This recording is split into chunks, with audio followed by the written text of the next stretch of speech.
Air pollution. It lurks all around us, preying on the young and old. It slips unnoticed past your defenses and assaults your lungs, heart, and brain. Its deadliest weapons are invisible, poisonous particles that can be as small as a molecule. With every breath, they break through your lungs' protective barriers. There, they trigger inflammation as your system tries desperately to fight back. But these tiny intruders penetrate those defenses, lodging toxic compounds even deeper, sowing the seeds of cancer. They slide straight into your bloodstream, sabotaging your entire body. They inflame and constrict your blood vessels, increasing blood pressure until, one day, causing a stroke. The particle prowlers dislodge fatty plaque that may have built up from your diet. They weave clots that can be deadly blockers of blood flow to your heart or brain. With each new case of heart attack, stroke, lung disease, or cancer, air pollution adds another life to its hit list. Let's stop this invisible killer.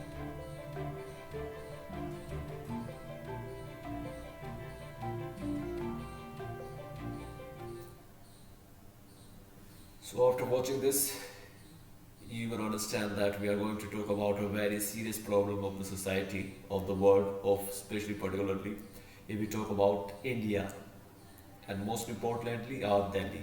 In Delhi, you see that the winters are coming and you will see the rise in pollution, and this pollution is killing the people slowly.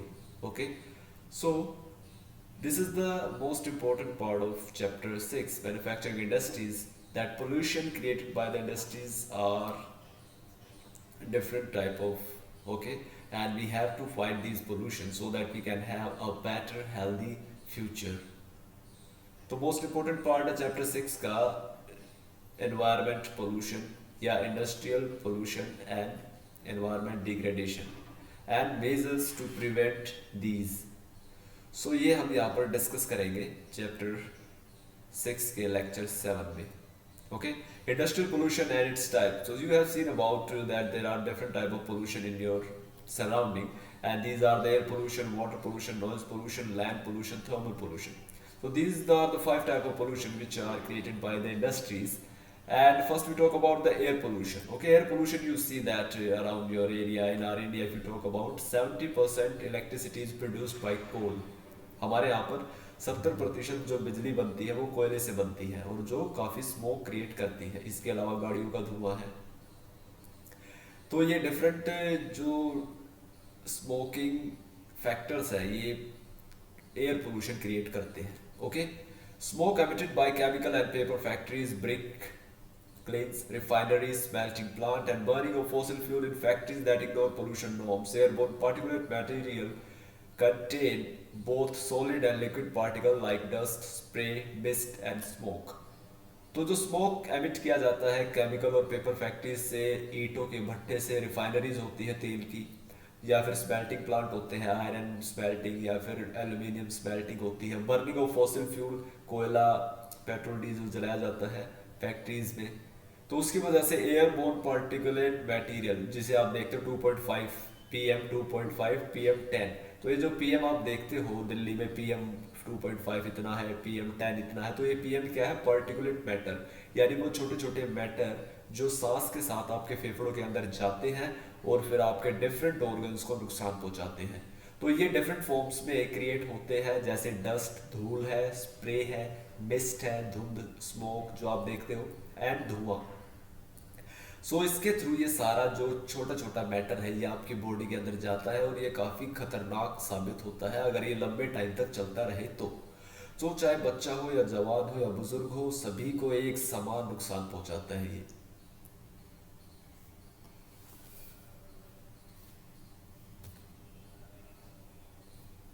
After that, we talk about water pollution. So, water pollution is also a very big concern because water is another important factor of life. जो हवा के बाद या सांस हम लेते हैं उसके बाद अगर नंबर किसी इंपॉर्टेंट आता है तो वो है वाटर का. तो वाटर पोल्यूशन भी बहुत ही तगड़ा क्रिएट किया जा रहा है. गंगा नदी आप देख सकते हो, यमुना नदी अगर आपने देखी होगी तो आप सोच सकते हो what's going on their. Okay, So major water pollutant are dyes, detergent, acids, salt, heavy metal like lead, mercury, pesticide, fertilizer, and synthetic chemical with carbon, plastic, and rubber, etc. discharge in the water bodies without treatment pollute these water bodies. Water pollution का कारण है die, जो colour हम देखते हैं कपड़ों में रंगाई होती है या फिर जूते वगैरह में रंगाई होती है या डिफरेंट आइटम्स में रंगाई की जाती है, उसमें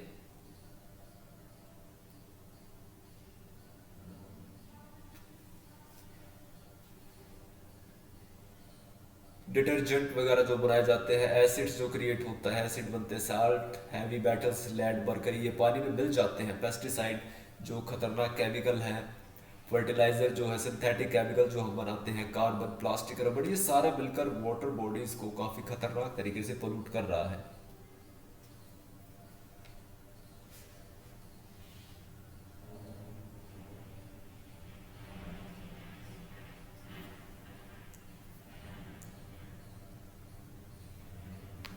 इसके बाद बात करते हैं नॉइज पोल्यूशन की।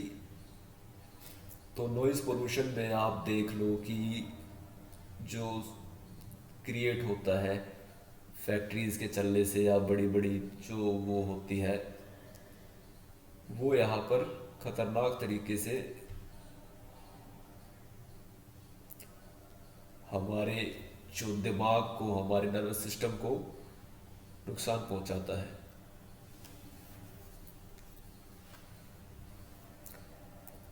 नॉइज पोल्यूशन क्रिएट किया जाता है the generator, compressor machine, furnaces, looms, exhaust fan etcetera used in industries create a lot of noise. Noise can raise blood pressure and can have physiological effect as well. तो जो generator चलता है, compressor होते हैं, बड़ी बड़ी मशीनें हैं, फर्नेसेस है, भट्टियां हैं, लूम्स हैं, जो कपड़े की मशीनें हैं, एग्जॉस्ट फैंस हैं जो चलते हैं, तो उसकी वजह से काफ़ी नॉइज पोल्यूशन क्रिएट होता है जो ब्लड प्रेशर का सबसे बड़ा कारण बनता है। After that, the land pollution. Land pollution is also created by different items. Okay, they are closely related. Land and water pollution are closely related. Dumping of industrial waste, especially glass, harmful chemical, industrial effluent, packing, salt, garbage into the soil.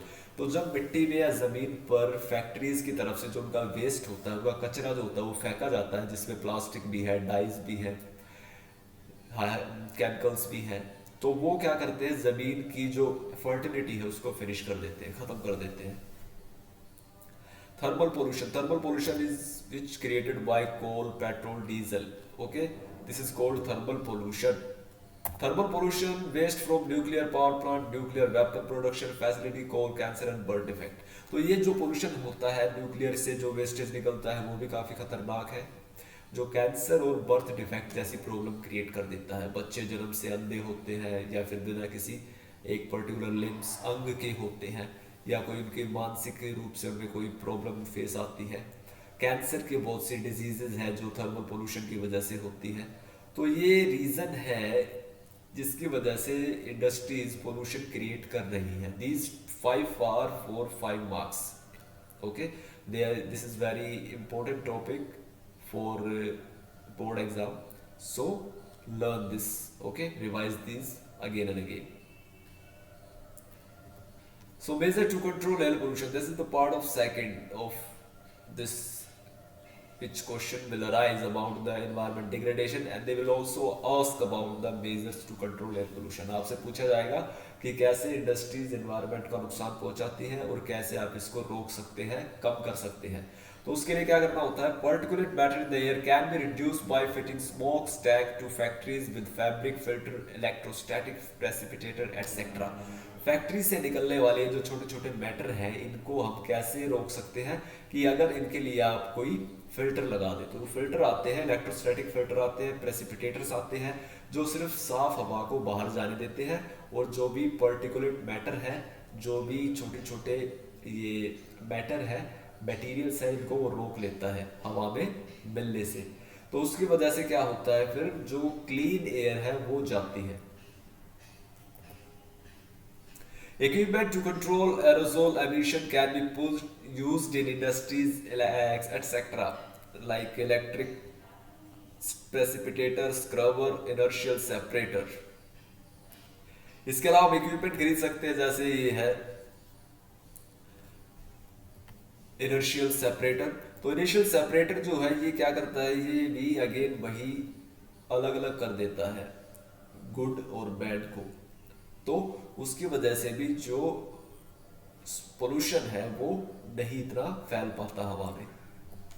Smoke can be reduce by using oil और gas instead of coal in factories. इसके अलावा आप कोल का, petrol diesel का या फिर किसी भी अलग जो नुकसान पहुंचाए, जो पोल्यूशन क्रिएट कर रहा है, उन सोर्सेज का इस्तेमाल बंद करें और क्लीन एनर्जी की तरफ चले जाएं। क्लीन एनर्जी अगर हम जितना यूज़ करेंगे इंडस्ट्रीज में उतना ही बेटर होगा, उतना ही हमारे लिए फ़ायदेमंद होगा, बिकॉज इससे हमारा खर्चा भी कम होगा और हमारा एनवायरनमेंट भी सेफ रहेगा।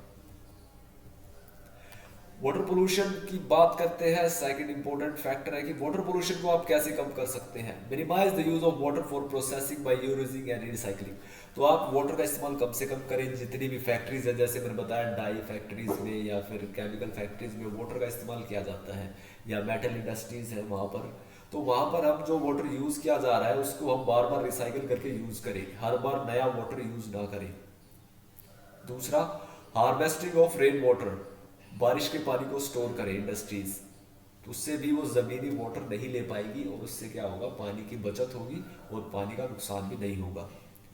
Treating hot water and effluent before releasing them in river and pond in the following way. इसके अलावा जो फैक्ट्रीज नदियों में अपने उसको छोड़ देती है वेस्ट को, वो भी क्या करें, उनका जो भी वेस्टेज होता है वाटर का वो पहले फिल्टर करें, उसके बाद वो नदी या तालाबों में उसको छोड़े, ताकि वो जो पानी जो ज़मीन में जाए तो जहरीला ना हो, उसको आप पहले फिल्टर करें।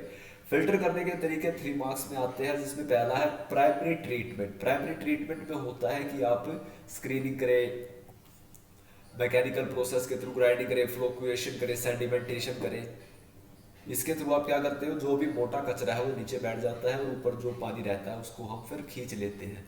सेकेंडरी ट्रीटमेंट होता है बायोलॉजिकल प्रोसेस। अब जो ये पानी हमने खींचा है, जो गंदगी इंप्योरिटी नीचे रह गई है, उसको बायोलॉजिकल प्रोसेस के थ्रू हम करें। अब उसको हम उसके अंदर से जो भी बैक्टीरिया है, वायरसेस है या फिर ऐसे मैटर है जो सेडिमेंटेशन में नीचे नहीं बैठे, उनको फिर हम फिल्टर करें बायोलॉजिकल प्रोसेस के साथ। तो बायोलॉजिकल प्रोसेस में हम क्या कर सकते हैं, अब उसमें किसी के केमिकल को डाल सकते हैं या फिर उसको हम स्टीम के थ्रू फिल्टर कर सकते हैं।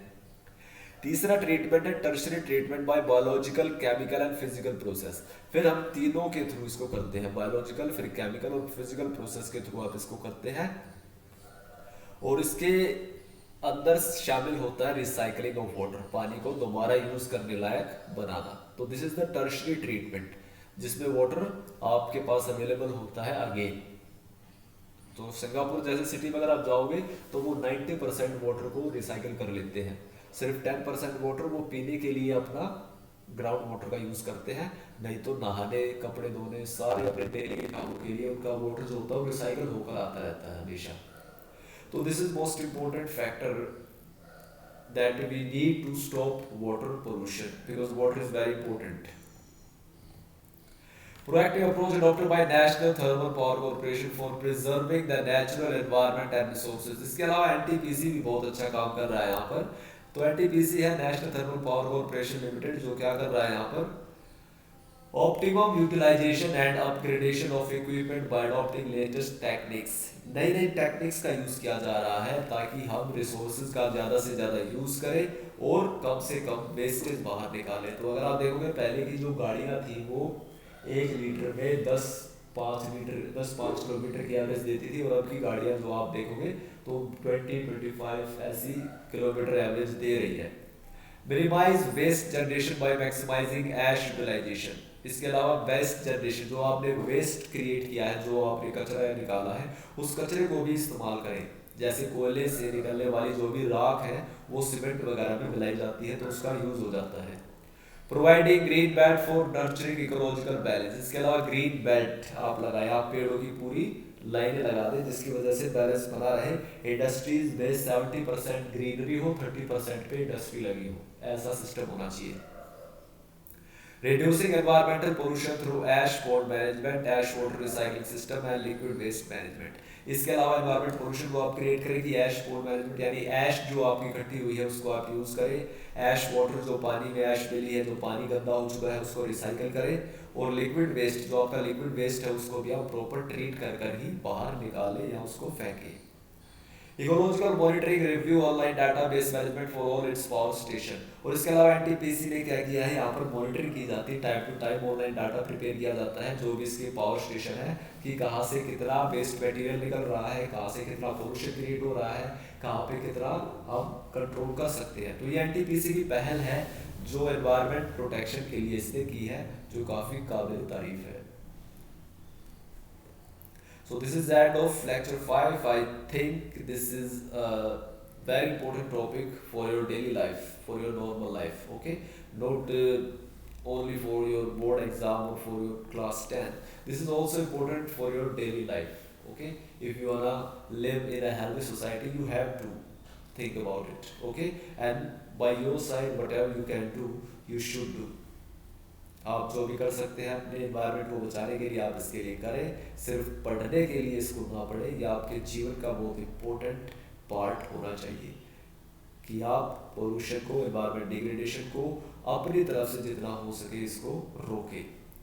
इलेक्ट्रिसिटी की वेस्टेज ना करें, वाटर वेस्टेज ना करें, अपने आसपास सफाई रखें। This is most important part of your life. Okay, stay tuned for next lecture. Thank you.